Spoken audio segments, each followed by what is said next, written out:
আসসালামু আলাইকুম ওরহমতুল্লাহি ওবরাকাতুহু।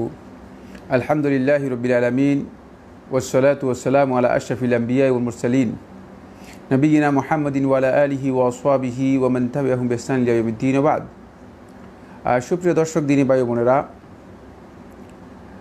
শুরুতে আপনাদেরকে স্বাগত জানাচ্ছি আমাদের আজকের এই লাইভ প্রোগ্রামে। আমাদের এই প্রোগ্রামে আপনারা যা শেয়ার করছেন, আপনাদেরকে অনুরোধ করব আপনারা শেয়ারের মাধ্যমে আরও অন্যান্য যে বন্ধুরা রয়েছেন তারা যাতে আমাদের প্রোগ্রামে শেয়ার করতে পারে এবং আমাদের এই প্রোগ্রামের বিষয়বস্তু থেকে উপকৃত হতে পারে, তাদেরকেও আপনারা শেয়ার করুন। এই আলোচনায় তাদেরকে অংশগ্রহণ করার জন্য সুযোগ করে দিন। আল্লাহ সুবহানাহু ওয়া তাআলা আপনাদেরকে তৌফিক দান করুন। সুপ্রিয় দর্শক, দিনী ভাই বোনেরা, আমরা শেখুল ইসলাম মুহাম্মদ ইবনে সুলাইমান আত-তামিমি রাহিমাহুল্লাহ তাআলা রচিত অত্যন্ত গুরুত্বপূর্ণ যে একটি সংক্ষিপ্ত মৌলিক আকীদা ও মানহাজের সংকলন বা কিতাব, এটাকে একটা পুস্তিকা বলা যেতে পারে, যেখানে তিনি 6 উসুল নিয়ে কথা বলেছেন। সেই 6 উসুলের এই গুরুত্বপূর্ণ একটি কিতাবের সংক্ষিপ্ত ব্যাখ্যা আপনাদের সামনে পেশ করার জন্য ইতিমধ্যে কয়েকটি আলোচনায় অংশগ্রহণ করেছি এবং আমরা চেষ্টা করছি খুব দ্রুত অল্প সময়ের মধ্যে এই 6টি উসুল আপনাদের সামনে বিস্তারিত এবং সংক্ষিপ্ত আলোচনার মাধ্যমে শেষ করার জন্য। আমরা আজকে তৃতীয় উসুলে এসেছি। তৃতীয় যে মূলনীতি উসুল বলা হয় তাকে আসলের বহুবচন হচ্ছে উসুল। আসলের বহুবচন হচ্ছে উসুল। উসুলের অর্থ হচ্ছে মূলনীতি, মানে যার উপর ভিত্তি করা হয় থাকে, মানে মৌলিক যে ভিত্তি বা মৌলিক বিষয়কে উসুল বলা হয় থাকে। তৃতীয় যে মূলনীতিটি ইমাম মুহাম্মদ ইবনে আব্দুল ওয়াহ্হাব রাহমাতুল্লাহ আলাইহি তিনি তার কিতাবের মধ্যে উল্লেখ করেছেন, সেটি হচ্ছে আন্না মিন তামামিল ইজতিমা, যে আমরা ইজতিমায়ের সম্মিলনের অথবা সমবেত থাকার, ঐক্যবদ্ধ থাকার যেই মূলনীতিটি দ্বিতীয় আলোচনার মধ্যে বলেছিলাম, এর পরিপূর্ণতার অংশ হচ্ছে আস-সামউ ওয়াত তাআহ, শ্রবণ এবং আনুগত্য। আস-সামউ, আপনি বক্তব্য শ্রবণ করাকে বলা হয় থাকে, ওয়াত তাআহ, আনুগত্যকে বলা হয় থাকে। সামউ এবং তাআর অর্থ হচ্ছে মৌলিকভাবে কারো বক্তব্য শুনে তার বক্তব্য অনুসরণ করা, বিরোধিতা না করা, এটাকে আস-সামউ ওয়াত তাআহ বলা হয় থাকে, শ্রবণ এবং আনুগত্য। যদি আমরা ঐক্যবদ্ধের কথা বলি, ঐক্যের কথা বলি, তাহলে ঐক্যের জন্য অপরিহার্য হচ্ছে আস-সামউ ওয়াত তাআহ, শ্রবণ এবং আনুগত্য। আপনাকে অবশ্যই নির্দেশ শুনতে হবে, কথা শুনতে হবে, তারপরে সেই কথা মানতে হবে, অনুসরণ করতে হবে, আনুগত্য করতে হবে। আপনি কথাই শুনলেন না, আনুগত্যের প্রশ্নই আসে না। আর শুনলেন এরপরে আনুগত্য করলেন না, তাহলে এর মাধ্যমে আপনি উপকৃত হতে পারলেন না। এই জন্য দুইটাই ইম্পর্টেন্ট, শুনতেও হবে, আনুগত্য করতে হবে।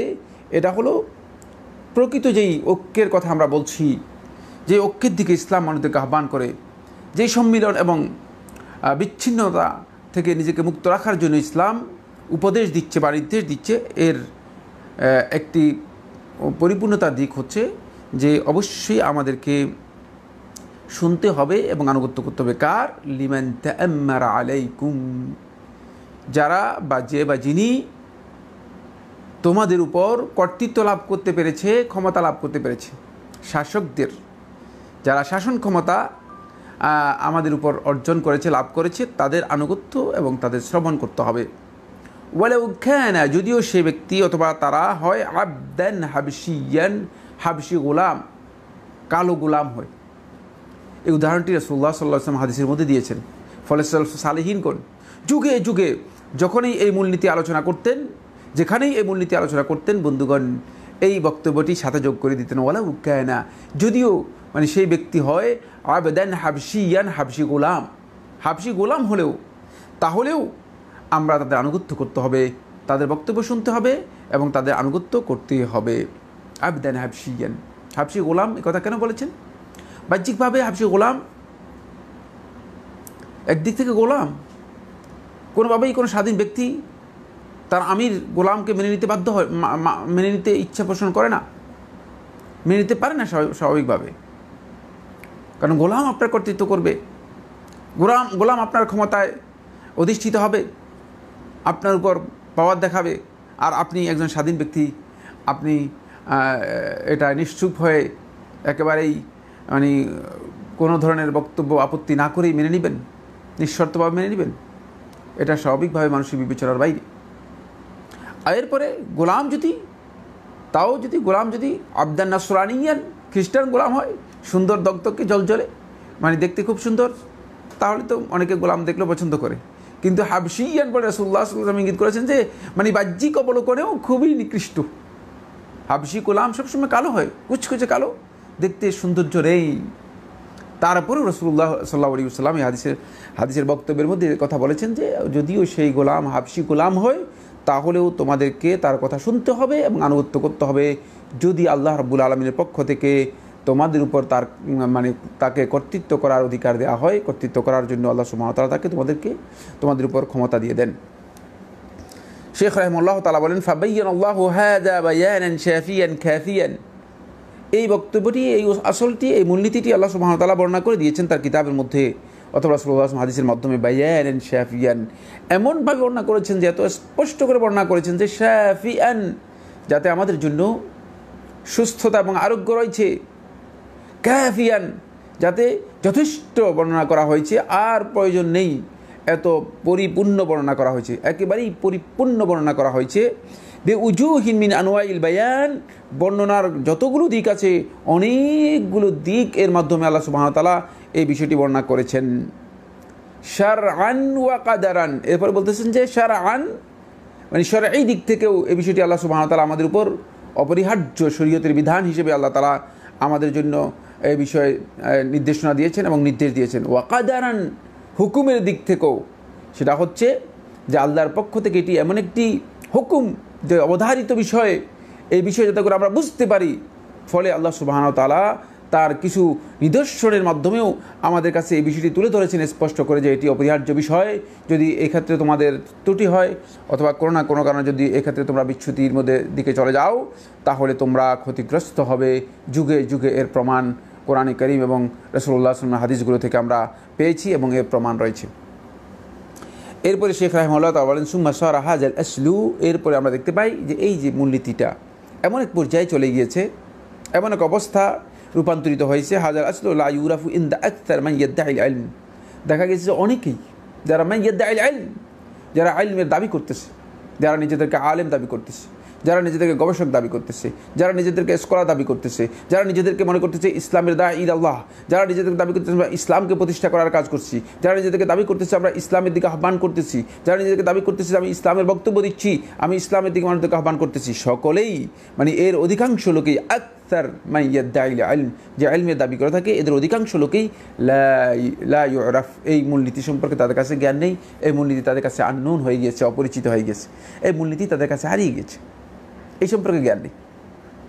আপনি দেখতে পাবেন আজকে সকল স্কলারদের বক্তব্য দেখলে আপনি বুঝতে পারবেন যে তারা এই যে একটা মূলনীতি, এটি যে আহলুস সুন্নাত ওয়াল জামাতের সমস্ত উলামায়ে কেরামের ঐক্যমতে তাদের একটি মূলনীতি, এটা যে আহলুস সুন্নাত ওয়াল জামাতের অন্যতম যে সমস্ত মূলনীতিগুলো রয়েছে তার মধ্যে একটি, মানে এই বিষয় সম্পর্কে আমাদের অনেকেরই ধারণা নেই, অনেকেরই জ্ঞান নেই, অথচ আমরা নিজেরা মনে করতেছি যে আমরা মানে ইলম এর অধিকারী, আমরা নিজেরা মনে করতেছি যে আমরা স্কলার, আমরা ইসলামের জ্ঞান রাখি। এরপরে শেখ রহমতুল্লাহ আলাইহি একটা প্রশ্ন আমাদের সামনে, গোটা জাতির সামনে রেখে দিয়েছে, ফাকাইফাল আমালু বিহ, সুতরাং এর মাধ্যমে আমল করার প্রশ্নই আসে না। কীভাবে এর মাধ্যমে আমল করবে, যে বিষয় সম্পর্কে জানাই যদি না থাকে, তাদের কাছে পরিচয় না থাকে বিষয়টি, তাহলে এর আমল আমরা কিভাবে করব? ফলে দেখা গিয়েছে বাস্তব ময়দানে যদি আমরা দেখি এই বিষয়টি আসসামু ওয়া তাআ, শ্রবণ এবং আনুগত্য, যে যারা কর্তৃত্ব লাভ করেছে, যারা শাসন ক্ষমতা অধিষ্ঠিত হয়েছে, তাদের বক্তব্য শুনতে হবে এবং তাদের আনুগত্য করতে হবে। এই মুসলিম শাসকদের বক্তব্য শোনা এবং আনুগত্য করার এই যে অপরিহার্যতার বিষয়টি আমাদের অনেকের কাছেই আননোন। আর বাস্তবে আমরা যারা এই দাওয়াতি ময়দানে কাজ করছি অথবা ইলমের দিকে মানুষদেরকে আহ্বান করছি, আমরা অনেকেই আসলে এই বিষয় সম্পর্কে না জানার কারণে এলোমেলো বিভিন্ন ধরনের বিচ্ছিন্ন বিক্ষিপ্ত ভুল বক্তব্য দিয়ে মানুষদেরকে মিসগাইড করার অপচেষ্টা চালাচ্ছি বা মিসগাইড করছি। আসুন শেখ রাহিমাহুল্লাহ তাআলা বক্তব্য শেষ হওয়ার পরে আমরা আজকে ধারাবাহিকভাবে আপনাদের সামনে এই মূলনীতির উপর কয়েকটি পয়েন্টে কথা বলবো। প্রথম যে পয়েন্টটি আমি আলোচনা করব বন্ধুগণ, এই পয়েন্টের মধ্যে যে বিষয়টি আমি দৃষ্টি আকর্ষণ করতে চাই, এখানে আল ইজতিমা আলা সামি ওয়া তাআ লিমান তাআম্মারা আলাইনা, যারা আমাদের উপর মুসলিম শাসক হিসেবে ক্ষমতায় অধিষ্ঠিত মানে হয়েছে অথবা মুসলিম ক্ষমতা লাভ করতে পেরেছে, তাদের বক্তব্য শোনা এবং আনুগত্য করা দুটেই, এই ক্ষেত্রে আমাদেরকে ঐক্যবদ্ধ থাকতে হবে। কোনোভাবেই এখান থেকে আমাদেরকে বিচ্ছিন্ন হওয়া যাবে না, কোনোভাবেই এখান থেকে আমাদেরকে বের হওয়া যাবে না। এইখান থেকে যদি আমরা বেরিয়ে যাই তাহলে আমরা ক্ষতিগ্রস্ত হব এবং এই মূলনীতি ইসলামের মৌলিক মূলনীতি, এই মূলনীতি থেকে বেরিয়ে গেলে তিনি কোথাও না কোথাও কোনো না কোনো পটে কোনো না কোনো তটে কোনো না কোনো মানে অবস্থায় হতে পারে যে তিনি ইসলামের যে মূলনীতি রয়েছে সেখান থেকেও বেরিয়ে যেতে পারেন। এটি অত্যন্ত ভয়ঙ্কর একটি বিষয়। এরপরে এই ক্ষেত্রে আপনার যতই অনিচ্ছা থাকুক না কেন, আপনি হয়তো মতের দিক থেকে ভিন্ন মত থাকতে পারে, আপনি দৃষ্টিভঙ্গির দিক থেকে আপনার ভিন্ন দৃষ্টিভঙ্গি থাকতে পারে, অথবা চয়েসের দিক থেকে আপনার আলাদা দৃষ্টিভঙ্গি থাকতে পারে, যেটাই থাকুক না কেন আল্লাহ রাসূল সাল্লাল্লাহু আলাইহি ওয়াসাল্লাম সকল দিকটাকেই এক কথায় বলে দিয়েছেন হাদিসের মধ্যে, ওয়ালাউ কানা আবদান হাবশিয়ান, যদি সে হাবশি গোলামও হয়, যদি সে হাবশি কালো ইথিওপিয়ান গোলাম হয়, তাহলেও তার আনুগত্য করতে হবে, তার বক্তব্য শুনতে হবে। সুতরাং আপনার অনিচ্ছার বিষয়টি এখানে, আমার অনিচ্ছার বিষয়টি এখানে ধর্তব্য নয়, আমাদের এখতিয়ারের বিষয় নেই, যেহেতু তার কর্তৃত্ব এসে গিয়েছে, সে কর্তৃত্ব লাভ করে ফেলেছে। আমরা ইনশাআল্লাহ তাআলা ধারাবাহিকভাবে আলোচনা করব বিষয়গুলো, কখন এই বিষয়টি আমাদের জন্য বৈধ হবে বা বৈধ হবে না, আর কী শর্ত এর জন্য রয়েছে সেটা আমরা আসসামু ওয়া তাআর জন্য কী শর্ত রয়েছে, আসসামু ওয়া তাআর বিপরীত কাজ করার কী শর্তগুলো রয়েছে সেগুলো আমরা আলোচনা করব ইনশাআল্লাহ তাআলা। বন্ধুগণ, এখানে একটি গুরুত্বপূর্ণ বিষয় দৃষ্টি আকর্ষণ করতে চাই, সেটা হচ্ছে এই যে মূলনীতি, এই মূলনীতিটা দ্বিতীয় মূলনীতির সাথে ওতপ্রোতভাবে জড়িত। দ্বিতীয় মূলনীতি থেকে এটাকে বিচ্ছিন্ন করার কোনো সুযোগ নেই। যদি আপনি দ্বিতীয় মূলনীতিকে এই মূলনীতি থেকে বিচ্ছিন্ন করেন অথবা এই মূলনীতি থেকে আপনি আলাদা চিন্তা করেন, তাহলে আপনার কিয়ামত পর্যন্ত দ্বিতীয় মূলনীতি বাস্তবায়িত হবে না। ঐক্যের কথা বলছেন, ঐক্যের দিকে মানুষদেরকে আহ্বান করছেন, ঐক্য আসবে না, ঐক্য আসবে না, কিয়ামত পর্যন্ত সম্ভব নয়। মুসলিম উম্মার ঐক্যের জন্য শর্ত হচ্ছে মুসলিম উম্মার যিনি কর্তৃত্ব লাভ করেছেন তার ব্যাপারে মুসলমানদেরকে, মুসলিম উম্মাকে অবশ্যই আসসামু ওয়া তাআর উপর ঐক্যবদ্ধ হতে হবে। প্রথমে মুসলিম উম্মার শাসক যারা রয়েছেন তাদের নির্দেশনার উপর, তাদের নির্দেশ এবং নির্দেশনার উপর শ্রবণ এবং আনুগত্যের যেই বিধান রয়েছে সেটাকে পরিপূর্ণরূপে মেনে নিতে হবে, পরিপূর্ণরূপে মেনে নিতে হবে, অন্যথায় ঐক্যবদ্ধ হওয়ার কোনো সুযোগ নেই, ঐক্যের ঐক্য থাকবে না। এই জন্য শেখ রাহিমাহুল্লাহ তাআলা এখানে এই প্রথম পয়েন্টে ইঙ্গিত করেছে মিন তামামিল ইজতিমা, এটা হচ্ছে আমরা যে ঐক্যবদ্ধ থাকতে চাই, ওয়াতাসিমু বিহাবলিল্লাহি জামিআন, এই হাবলুল্লাহকে যে আমরা ইতিসাম করার ব্যাপারে, আঁকড়ে ধরার ব্যাপারে ঐক্যবদ্ধ থাকতে চাই, এই ঐক্যবদ্ধ থাকার মূলনীতি হচ্ছে, মৌলিক বিষয় হচ্ছে এখানে অবশ্যই একটা ভিত্তি থাকতে হবে। সেই ভিত্তি হচ্ছে মুসলিম শাসক যারা আছেন, শাসকদের আনুগত্যের উপর ভিত্তি করেই আমাদেরকে ঐক্যবদ্ধ হতে হবে। ফলে এখানে আমাদের জন্য হক এর উপর ঐক্যবদ্ধ থাকা, পরস্পরের সাথে একই বন্ধনে আবদ্ধ থাকা, এটি অপরিহার্য, বাধ্যতামূলক। আর আমাদেরকে নিষেধ করা হয়েছে বিচ্ছিন্নতা থেকে, গ্রুপিং থেকে, বিভিন্ন মতবিরোধ থেকে, যেগুলো মানুষদেরকে বিদ্বেষ এবং বিরোধিতার দিকে অথবা শত্রুতার দিকে নিয়ে যায়। এই ধরনের বিচ্ছিন্নতা থেকে সম্পূর্ণ নিষেধ করা হয়েছে, সেগুলো থেকে আমাদেরকে দূরে সরে আসতে হবে। এই মর্মে কি দলিল আছে? হ্যাঁ, দলিল রয়েছে। আমরা গত আলোচনার মধ্যে বিষয়টি বলেছিলাম, সেখানে হাদিসটি বলেছিলাম আবু হুরায়রা রাদিয়াল্লাহু আনহু বর্ণিত সহিহ মুসলিমের হাদিস। বন্ধুগণ, সেই সহিহ মুসলিমের হাদিসের মধ্যে এই লফজটুকু আসেনি, যে লফজটি আজকের আলোচনার মধ্যে আমরা আনবো। এই হাদিস বা এই লফজটুকু সনদের দিক থেকে বিশুদ্ধ। এটি ইমাম মালিক রাহিমাহুল্লাহ তার মুয়াত্তার মধ্যে বর্ণনা করেছেন, ইমাম আহমদ ইবনে হাম্বল রাহিমাহুল্লাহ মুসনাদের মধ্যে বর্ণনা করেছেন আবু হুরায়রা রাদিয়াল্লাহু আনহু থেকে, এবং সহিহ সনদে অন্য রওয়ায়াতের মাধ্যমে সাব্যস্ত হয়েছে যে আল্লাহ সুবহানাহু ওয়া তাআলা তোমাদের জন্য তিনটি জিনিসকে আল্লাহ রাব্বুল আলামিন তোমাদের জন্য পছন্দ করেছেন। তিনটি জিনিসকে আল্লাহ সুবহানাহু ওয়া তাআলা সন্তুষ্টির মাধ্যমে আল্লাহ সুবহানাহু ওয়া তাআলা তোমাদের জন্য নির্দেশ হিসেবে দিয়েছেন। তার মধ্যে লাস্ট যে পয়েন্টটি, এটা সহিহ মুসলিমের মধ্যে আসেনি। একদল উলামায়ে কেরাম বলেছেন, আহলে হাদিস বলেছেন যে সহিহ মুসলিমের মধ্যে এতটুকু সাক্ত হয়ে গিয়েছে। হতে পারে যে মুসলিমের কপির মধ্যে হয়তো কোনো না কোনো কারণে পড়ে গিয়েছে, এটাও হতে পারে। হতে পারে যে ইমাম মুসলিম রহমতুল্লাহ এর কাছে এই লফজটি হুবহু এভাবে আসেনি, ফলে ইমাম মুসলিম রহমতুল্লাহ এই লফজটা বর্ণনা করেনি, এতটুকু বর্ণনা আসেনি। হতে পারে যে এই লফজটুকুকে অন্য রাবীগণ বর্ণনা করেছেন, যেটি ইমাম মুসলিম রহমতুল্লাহ যে সনদগুলোতে এসেছে সেই সনদগুলোতে এই শব্দটি আসেনি। সেটা হলো ওয়ান তুনাসিহু মান ওয়াল্লাহুল্লাহু আমরাকুম, আর তোমরা নসিহত করবে মান ওদের জন্য, তাদের জন্য, ওয়াল্লাহুল্লাহু আমরাকুম, যাদেরকে তোমাদের কাজে, তোমাদের দায়িত্বে, তোমাদের কর্তৃত্বের উপর আল্লাহ তাআলা যাদেরকে ওয়ালায়াত দিয়েছেন, ক্ষমতা দিয়েছেন, আল্লাহ রাব্বুল আলামিন যাদেরকে ক্ষমতা দিয়েছেন তোমাদের কর্তৃত্ব করার জন্য, অর্থাৎ তোমাদের উপর যারা শাসক হিসেবে আল্লাহ তাআলা যাদেরকে নিয়োগ দিয়েছেন, শাসক হিসেবে মনোনীত করেছেন, তাদের প্রতি তোমরা মুনাসাহাত করবে, তাদের প্রতি তোমরা সদুপদেশ দিবে। তাদের প্রতি মুনাসাহাত কি? মুনাসাহাত হচ্ছে তাদের বক্তব্য শ্রবণ করা এবং তাদের আনুগত্য করা, তাদের বক্তব্য শ্রবণ করা, তাদের আনুগত্য করা। আমার বন্ধুগণ, সুতরাং আমরা যদি তাদের বক্তব্য শ্রবণ না করে, তাদের বক্তব্যের আনুগত্য না করি, তাহলে আমরা সত্যিকার ওলায়াতুল আমর যারা শাসক রয়েছে মুসলিমদের, লিল মুসলিমিন, তাদের আমরা সত্যিকার আনুগত্য থেকে বেরিয়ে যাব, আনুগত্য করতে পারবো না। এই জন্য তাদের প্রতি আমাদের যে নসিহতের কথা, সেই নসিহতের কথা রাসূলুল্লাহ সাল্লাল্লাহু আলাইহি ওয়াসাল্লাম বারবার বিভিন্ন হাদিসের মধ্যে উল্লেখ করেছেন। আমরা সামনে আরও কিছু বক্তব্য আপনাদের সামনে ইনশাআল্লাহ তাআলা নিয়ে আসব। দ্বিতীয় যে বক্তব্যটি আমি কথা বলছিলাম বন্ধুগণ, সেটা হচ্ছে এখানে আরেকটি পয়েন্ট খুব গুরুত্ব দিয়ে বুঝতে হবে। সেটা হলো, আমরা যে বক্তব্যটি আলোচনা করছি উজুবুস সাম'i ওয়াত তাআ লি উলাতিল আমর অথবা লি উলাতি আল আমরি লিল মুসলিমিন, মুসলিম শাসকদের আনুগত্য এবং তাদের বক্তব্য শ্রবণ এবং আনুগত্য করার যে অপরিহার্যতার বিষয়টি, এটি শর্ত হচ্ছে ফি গায়রি মাসিয়াতিল্লাহ, আল্লাহ রাব্বুল আলামিনের অবাধ্যতায় হতে পারবে না। আল্লাহ রাব্বুল আলামিনের অবাধ্যতার বাইরে যদি হয়, আনুগত্যের মধ্যে হলে এই আনুগত্য জায়েজ। কিন্তু আল্লাহ সুবহানাহু ওয়া তাআলার আনুগত্যের বাইরে গিয়ে, আল্লাহ রাব্বুল আলামিনের বিধানের বাইরে গিয়ে তাদের আনুগত্য, তাদের বক্তব্য শোনা, এটি জায়েজ নেই। তারা আপনাকে হারাম কাজ করতে বলবে, তারা আপনাকে কুফরি কাজের জন্য বলবে, তারা আপনাকে শিরকি কাজ করার জন্য বলবে, খবরদার, এক্ষেত্রে কোনো আনুগত্য নেই। এক্ষেত্রে আপনি আনুগত্য করতে পারবেন না, এক্ষেত্রে আপনার আনুগত্য থাকবে না। আসসাম ওয়া তাআ দুটোই এক্ষেত্রে থাকবে না। এটি একেবারে স্পষ্ট বক্তব্য। আল্লাহ তাআলার অবাধ্যতার বিষয়ে আনুগত্য নেই। সেই অবাধ্যতার বিষয়টি সর্বনিম্ন উলামায়ে কেরামগণ বলেছেন, সেটা হচ্ছে হয়তো হারাম অথবা মাকরুহ তাহরিমি হতে হবে, হারাম অথবা মাকরুহ তাহরিমি হতে হবে। মাকরুহের ক্ষেত্রে যদি তারা নির্দেশনা দিয়ে থাকে, সেক্ষেত্রে আপনার স্বাধীন এখতিয়ার থাকবে, ইচ্ছা করলে আপনি সে আনুগত্য পরিহার করতে পারবেন, তবে সেখানে বিরোধিতা করা আপনার জন্য জায়েজ হবে না, কারণ এটি বাধ্যতামূলক বিষয় নয়। কারণ এক্ষেত্রে বিপর্যয় এড়িয়ে যাওয়া হচ্ছে অপরিহার্য। খেয়াল রাখতে হবে যে এক্ষেত্রে বিপর্যয় অথবা ফাসাদ, ফিতনা যদি আসে, সে ফিতনা এড়িয়ে যাওয়া হচ্ছে অপরিহার্য একটি বিষয়।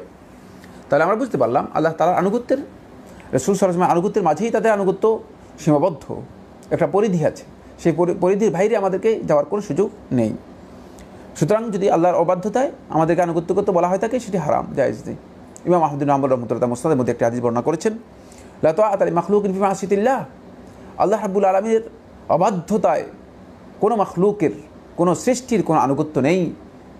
আল্লাহ রাসূল সাল্লাল্লাহু আলাইহি ওয়াসাল্লাম স্পষ্ট করে বিষয়টি নিষেধ করেছেন।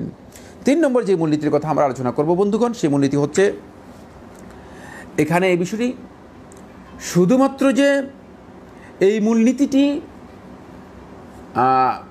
আমাদের ইসলামের যে মৌলিক মূলনীতি তা নয়, এটা হচ্ছে আহলুস সুন্নাত ওয়াল জামাতের পরিচিতির জন্য অপরিহার্য একটি মাআলাম মিন মাআলিমি আহলিস সুন্নাতি ওয়াল জামাআহ, আহলুস সুন্নাত ওয়াল জামাতের পরিচিতির একটি মূল বিষয়, মৌলিক বিষয়। সুতরাং এই জন্য আহলুস সুন্নাত ওয়াল জামাত তাদের যত উসুল রয়েছে, সেই উসুলগুলোর মধ্যে এই বিষয়টি বারবার উল্লেখ করেছেন। আর আল ফিরকাতুন নাজিয়া, নাজাত প্রাপ্ত ফিরকাহ অথবা তাইফাল মানসুরা, আল্লাহ রাব্বুল আলামিনের পক্ষ থেকে সাহায্যপ্রাপ্ত যেই সম্প্রদায়ের কথা বলা হয়েছে, রাসূলুল্লাহ সাল্লাল্লাহু আলাইহি ওয়াসাল্লাম হাদিসের মধ্যে বলেছেন, যাদেরকে আল্লাহ সুবহানাহু ওয়া তাআলা সাহায্য করবেন, কিয়ামতের আগ পর্যন্ত যারা আল্লাহ রাব্বুল আলামিনের পক্ষ থেকে সাহায্যপ্রাপ্ত হবে, তাদের পরিচয় হচ্ছে এই মূলনীতির মাধ্যমে। এই মূলনীতি যদি অনুসরণ কেউ না করে থাকে, তাহলে তারা এর মধ্যে অন্তর্ভুক্ত হতে পারবে না। আর এই মূলনীতি হচ্ছে উজুবুস সাম'i ওয়াত তাআ লি উলাতিল আমর, যারা ক্ষমতায় এসেছে, মুসলিম শাসক হিসেবে যারা অধিষ্ঠিত হয়েছে, তাদের বক্তব্য শ্রবণ করতে হবে এবং তাদের আনুগত্য করতে হবে। এটি অপরিহার্য বিষয়, এটি অপরিহার্য বিষয়। ফলে আমরা দেখতে পাই এই মূলনীতিকে যেখানে যেখানে উপেক্ষা করা হয়েছে, বা যারা যারা যে ক্ষেত্রে উপেক্ষা করেছে, তারা সবাই পথভ্রষ্ট হয়ে গেছে, বিভ্রান্ত হয়ে গেছে। সুবহানাল্লাহ, তারা বিভ্রান্ত হয়েছে ইসলামের নামে, তারা বিভ্রান্ত হয়েছে ইসলামকে দেখিয়ে, তারা বিভ্রান্ত হয়েছে কোরআন এবং হাদিসকে হাতে নিয়ে, কোরআন এবং হাদিসের আয়াতকে অপব্যাখ্যা করে, কোরআন এবং হাদিসের বিভিন্ন ধরনের উদ্ধৃতি দিয়ে তারা বিভ্রান্তির পথ বেছে নিয়ে একেবারে সরাসরি ইসলামের যে মূল আকিদা রয়েছে সে আকিদা থেকে তারা বেরিয়ে গিয়েছে।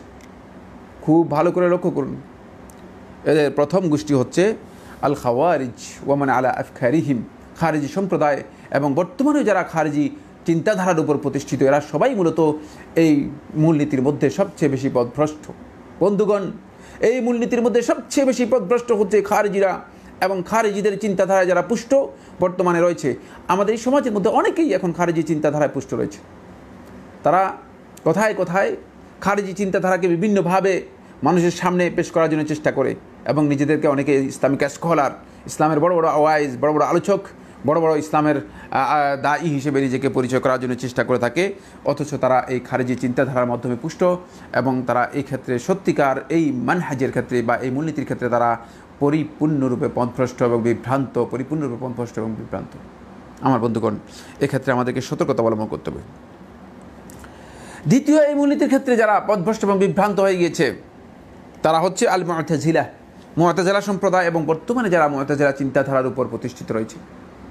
ইদানিং মুতাজিলা চিন্তাধারার উপর অনেককে দেখা যাচ্ছে যে এদেরকে আকলানি অথবা মুহদাসুন বলা হয় থাকে। এরা নিজেদের এই বিবেক বিবেচনাকে সবচেয়ে বেশি প্রাধান্য দিয়ে থাকে। আপনি দেখবেন তাদের বক্তব্যের মধ্যে বারবার একটা কথা আসে, common sense, common sense, common sense. মানে আসলেই তারা মনে করে থাকে যে কমন সেন্স হচ্ছে তাদের কাছে সবচেয়ে বড় কিছু। ইসলাম যদি কমন সেন্সের উপর প্রতিষ্ঠিত হতো তাহলে কোরআন এবং হাদিসের এই ওহির বর্ণনার কোনো প্রয়োজন থাকতো না। আল্লাহ রাব্বুল আলামিনের পক্ষ থেকে ওহি আসার কোনো প্রয়োজন ছিল না। কমন সেন্স দিয়েই মুহাম্মদ সাল্লাল্লাহু আলাইহি ওয়াসাল্লাম গোটা বিশ্ববাসীকে হিদায়াতের আলো দেখাতে পারতেন। আল্লাহ রাব্বুল আলামিনের পক্ষ থেকে এই কিতাব অবতীর্ণ হওয়ার কোনো প্রয়োজন হতো না। আল্লাহ রাব্বুল আলামিনের পক্ষ থেকে যুগে যুগে এই যে 1,24,000 নবী এবং রাসূলের যে আগমন ঘটেছে, এই আগমনেরও কোনো প্রয়োজন হতো না যদি কমন সেন্সটা মানে এত বেশি প্রয়োজন হতো, কমন সেন্সের উপর ভিত্তি করে সব কথা হতো। কিন্তু এই মুতাজিলা সম্প্রদায়, যারা এই মুতাজিলা আকীদা বিশ্বাসী, তারা এই বিভ্রান্তির মধ্যে রয়েছে, এই পথভ্রষ্টতার মধ্যে রয়েছে। তারা এই ক্ষেত্রে এই বিবেক বিবেচনার কারণে তারা মনে করেছে যে আমার বিবেচনায় খাটেনি, এটা ইসলামের বিবেচনায় কিভাবে আসতে পারে। কিন্তু আপনার বিবেচনা, আপনার বিবেক আর ইসলামের শরিয়ার বিবেক এক নয়।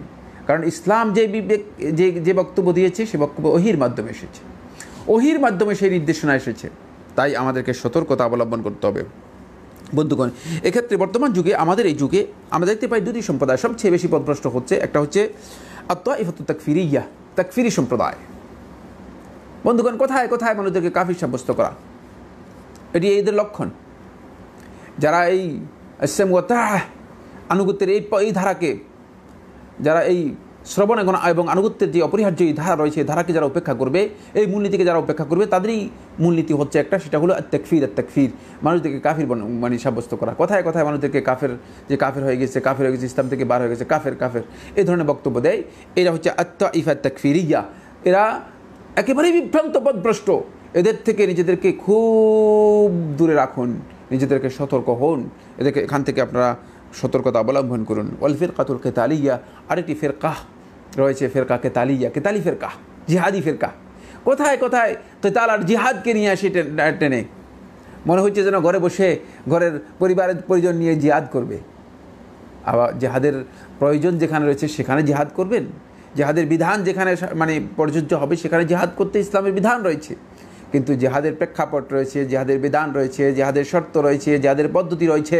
কোথায় কোথায় জিহাদকে টেনে এনে মানুষদের মধ্যে মানে একটা মানে অনিচ্ছাকৃতভাবে একটা সন্ত্রাসী অথবা জঙ্গিবাদী মনোভাব মানুষদের মধ্যে তৈরি করার যে চেতনা, এই চেতনাটি ইসলামী চেতনার সাথে সামঞ্জস্যপূর্ণ নয়।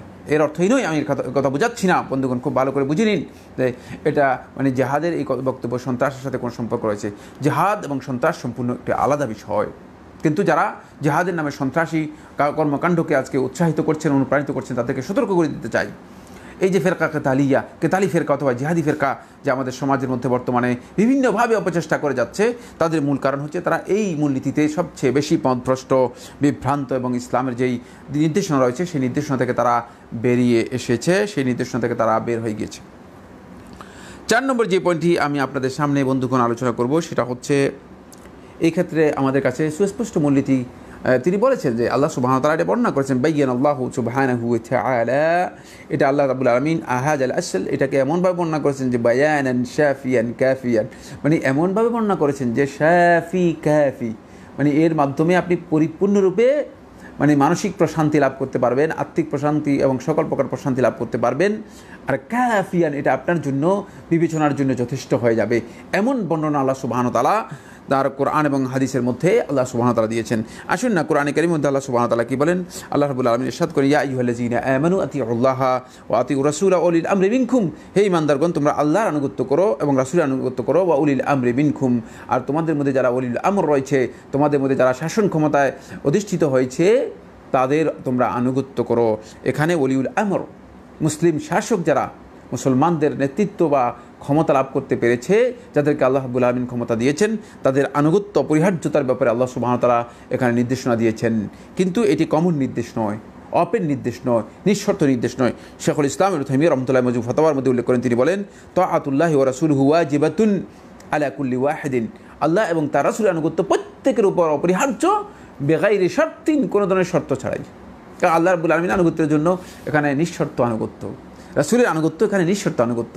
রাসূলের আনুগত্যের ব্যাপারে যদি আপনার কাছে সুস্পষ্ট নস, সুস্পষ্ট যদি নকল সহি পাওয়া যায়, মানে সহি বর্ণনা যদি আপনার কাছে আসে, তাহলে আপনি আল্লাহ রাসূলের আনুগত্যের ব্যাপারে বাধ্য। আল্লাহ রাসূলের আনুগত্য আমাদের জন্য অপরিহার্য। এই আনুগত্য থেকে বের হয়ে যাওয়া কুফরি, খেয়াল রাখতে হবে, আনুগত্য থেকে বের হয়ে যাওয়া কুফরি। ওয়া তাআতু ওয়ালাতিল আমরি ওয়াজিবাতুন লিআমরিল্লাহি বিতাআতিহিম। তারপরে শেখুল ইসলাম ইবনে তাইমিয়া রাহমাতুল্লাহ বলেন যে তাআতু ওয়ালাতিল আমরি, আর শাসকদের আনুগত্যের বিষয়টি ওয়াজিবাতুন, ওয়াজিব, বাধ্যতামূলক, অপরিহার্য, লিআমরিল্লাহি, কেন? আল্লাহ তাআলা যেহেতু নির্দেশ দিয়েছেন বিতাআতিহিম, তাদের আনুগত্যের ব্যাপারে, এই জন্য এটা অপরিহার্য। সুতরাং এটা কন্ডিশনাল। কন্ডিশনাল হচ্ছে আল্লাহর আনুগত্যের সাথে কন্ডিশনাল। তারা আল্লাহর আনুগত্যে যতক্ষণ পর্যন্ত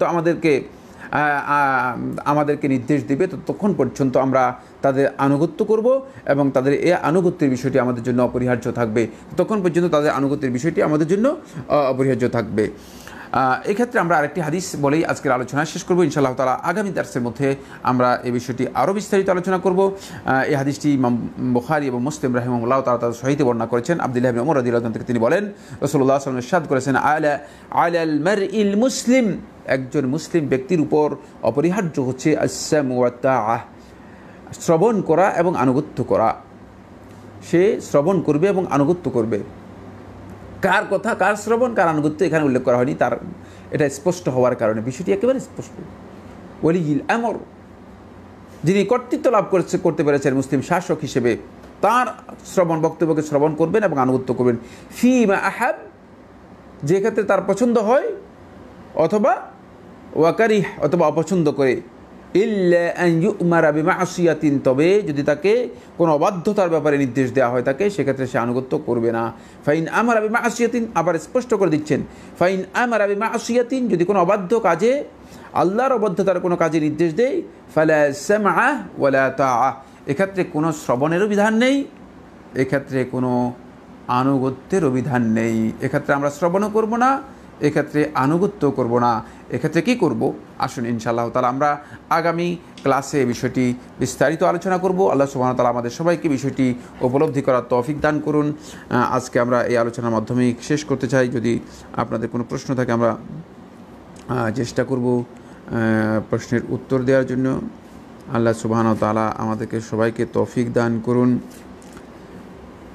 প্রশ্ন করেছেন ফাহাদ, আপনি প্রশ্ন করেছেন, চারিদিকে বন্যার পানির কারণে লাশ দাফন করা সম্ভব হচ্ছে না, এখন কি করবে? বন্যার্তদের জন্য কিছু বলবেন? ফাহাদ ভাই সত্যিকার একটি করুণ দৃশ্যের কথা আমাদের সামনে তুলে ধরেছেন। বন্যা সত্যিকার অর্থেই ব্যাপকভাবে আমাদের হাজার হাজার মুসলিম ভাইদেরকে অসহায়ত্বের দিকে ঠেলে দিচ্ছে। আমরা অনেকেই এখন দেখতে পাচ্ছি বিশাল ক্ষতিগ্রস্ততার দিকে চলে যাচ্ছে। একদিকে লাশ দাফন করা যাচ্ছে না, অপরদিকে বন্যার্ত মানুষগুলো বিভিন্নভাবে অভাবের কারণে হাহাকার করছে, আহাজারি তাদের শুরু হয়ে গিয়েছে। আমি অনুরোধ করব মুসলিম ভাইদেরকে, আপনারা যারা সামর্থ্যবান রয়েছেন, সচ্ছল রয়েছেন, আপনারা মেহরবানি করে এগিয়ে আসুন। আপনাদের ভাইদেরকে সহযোগিতা করা এই অবস্থা আপনাদের জন্য ফরজে আইন হয়ে গিয়েছে। কারণ মানুষের অন্ততপক্ষে থাকার জায়গা থাকলে, অন্তপক্ষে ঘুমানোর জন্য, বসার জন্য যদি জায়গা থাকে, সেটাও তার জন্য একটা সাপোর্ট। খাবার না থাকলেও সে কষ্ট করে অন্তপক্ষে জীবনযাপন করতে পারে। কিন্তু যদি থাকার বসার জায়গা পর্যন্ত না থাকে, সেক্ষেত্রে খাবারও নাই, থাকারও জায়গা নেই, বসারও জায়গা নেই, ঘুমানোর জায়গা নেই। এই ধরনের মানুষগুলো কত অসহায়, এই ধরনের মানুষগুলো কতই না ক্ষতিগ্রস্ত, কতই না দুস্থ। এদের সাথে আমার বন্ধুগণ আমাদেরকে একাত্মতা ঘোষণা করে তাদের এই দুঃখে, এই বিপদে আমাদেরকে এগিয়ে যাওয়ার জন্য সর্বোচ্চ চেষ্টা করতে হবে। এবং বিভিন্ন আমি সামাজিক যে প্রতিষ্ঠানগুলো রয়েছে, সকল প্রতিষ্ঠানকে আমি অনুরোধ করব, অত্যন্ত বিনয়ের সাথে অনুরোধ করতে চাই যে আপনারা এগিয়ে আসুন, তাদের সাহায্য সহযোগিতা করুন। এক্ষেত্রে মানবিক অবস্থা, মানবিক বিপর্যয় যেভাবে নেমে এসেছে, এই মানবিক বিপর্যয়ের মধ্যে আমি মনে করে থাকি যে মুসলমানগণ আমরা পরস্পরের হাতকে শক্তিশালী করে সহযোগিতা করব। আমাদের জন্য অপরিহার্য হচ্ছে এই ক্ষেত্রে সহযোগিতা করা। বন্ধুগণ, সামনে ঈদ উল আজহা আমাদের সামনে সমাগত, উপস্থিত। একদিকে অত্যন্ত মুবারক সময় যাচ্ছে, জিলহজ মাসের প্রথম 10 দিন, অত্যন্ত ফজিলতপূর্ণ 10টি দিন। তাই এর মধ্যে মানুষগুলো এত বিপদগ্রস্ত, আমরা যথাসম্ভব চেষ্টা করি আমাদের সামর্থ্য নিয়ে তাদেরকে সহযোগিতা করার জন্য। আল্লাহ সুবহানাহু ওয়া তাআলা আমাদের সবাইকে তৌফিক দান করুন। আলিফ শেখ জনক মুফতি বলেছেন রাসূল সাল্লাল্লাহু আলাইহি ওয়াসাল্লাম এ দরুদ পাঠ করা বিদআত। বলেছেন সাল্লাল্লাহু আলাইহি ওয়াসাল্লাম এই দরুদ পাঠ করা বিদআত। এই দরুদ সাহাবী তাবিঈ যুগে ছিল না, পরবর্তীতে মুহাদ্দিসগণ দরুদ রাসূল নামের সাথে দিয়েছে। এই বক্তব্য কি ঠিক? না, এই যে মিথ্যা কথা বলেছেন, যদি কোনো মুফতি সাহেব বলে থাকেন তিনি এটা ভুল বলেছেন। সাল্লাল্লাহু আলাইহি ওয়াসাল্লাম এই দরুদ সাহাবায়ে কেরামদের বক্তব্যের মাধ্যমে সাব্যস্ত হয়েছে। সাহাবীদের সময় ছিল, সাহাবায়ে কেরামগণ সাল্লাল্লাহু আলাইহি ওয়াসাল্লাম এটি বলতেন। আহলে হাদিসগণ কোনো বক্তব্য বিদআত হলে আহলে হাদিসগণ জীবনে কোনোদিন গ্রহণ করতেন না। এটি আহলে হাদিসগণের কোনো অবস্থাতেই হাদিসের বক্তব্যের মধ্যে আসতো না। হাদিসের বক্তব্য থেকে স্পষ্ট হয়েছে সাহাবায়ে কেরামগণ এই বক্তব্য দিয়েছেন, সামিআতু রাসূলুল্লাহ সাল্লাল্লাহু আলাইহি ওয়াসাল্লাম, একেবারে এই বক্তব্য এসেছে। যদি সাল্লাল্লাহু আলাইহি ওয়াসাল্লাম যেখানে আসে নাই, সেখানে সাহাবায়ে কেরামগণ এই বক্তব্য দিতেন না। তৌকির আপনি প্রশ্ন করেছেন, রাষ্ট্রনেতারা অনেক গুনাহ জড়িত, আবার জুলুমও করে, তাদের এই জুলুম নির্যাতনের বিরুদ্ধে কী অবস্থান থাকবে? আরও বিশ্বে এখন আমরা দেখতে পাচ্ছি অনেক হারামের অনুমোদন দেওয়া হচ্ছে, সেই সকল শাসকদের আনুগত্য কীভাবে হবে? আমরা আনুগত্যের বিষয়টি আরও বিস্তারিত আলোচনা করলে আপনাদের কাছে স্পষ্ট হয়ে যাবে। যেখানে আপনার প্রকাশ্য হারাম বিষয় রয়েছে, সেখানে আপনি আনুগত্য করতে বাধ্য নন, কিন্তু সেক্ষেত্রে আপনার অবস্থান কী হবে সেই বিষয়টি আমরা ইনশাআল্লাহ তাআলা আগামী আলোচনার মধ্যে স্পষ্ট করব। কারণ প্রকাশ্য হারাম বিষয়ে কোনোভাবেই কোনো রাষ্ট্র প্রধান অথবা রাষ্ট্রনেতা যারা রয়েছে তাদের আনুগত্য করার বিধান আল্লাহ রাসূল সাল্লাল্লাহু আলাইহি ওয়াসাল্লাম আমাদেরকে দেননি, অথবা ইসলাম আমাদেরকে নির্দেশনা দেয়নি। সেক্ষেত্রে আমরা কিভাবে আমাদের অবস্থান হবে সেটা ইনশাআল্লাহ তাআলা আগামী আলোচনার মধ্যে বলবো। আল্লাহ সুবহানাহু ওয়া তাআলা আমাদের সবাইকে তৌফিক দান করুন। আসসালামু আলাইকুম ওয়া রাহমাতুল্লাহি ওয়া বারাকাতুহু। আর প্রথম প্রশ্ন যেটি করেছেন, কবর কিভাবে দেবেন? এই অবস্থায় আপনারা চেষ্টা করবেন যে যদি কোনো জায়গা পাওয়া যায় যেখানে কবরস্থ করা যাবে, সেখানে কবরস্থ করার জন্য। আর যদি কোনো জায়গা না পাওয়া যায়, তাহলে তাদেরকে পাথর বেঁধে, ভালো করে পাথর অথবা ইট এই জাতীয় জিনিস বেঁধে তাদেরকে পানি দিয়ে দিবেন, পানির নিচে অথবা মাটির নিচে দিয়ে দিবেন, যেখানে লাশ তাদের কোথাও হয়ে যাবে, এটাকে সে চলে যাবে, অথবা মাটির নিচে মাটির সাথে মিশে যাবে। এই অবস্থায় সমুদ্রে যারা মারা যায় তাদেরকে যে সিস্টেমে দাফন করা হয়ে থাকে, সেই সিস্টেমে দাফন করা হবে। সেটা হচ্ছে পাথর অথবা ইট জাতীয় ভারী জিনিস বেঁধে তাদেরকে পানিতে ছেড়ে দেওয়া হবে, পানির একেবারে নিচে গিয়ে তারা বসে যাবেন। আল্লাহ সুবহানাহু ওয়া তাআলা আমাদের সবাইকে তৌফিক দান করুন। আসসালামু আলাইকুম ওয়া রাহমাতুল্লাহি ওয়া বারাকাতুহু।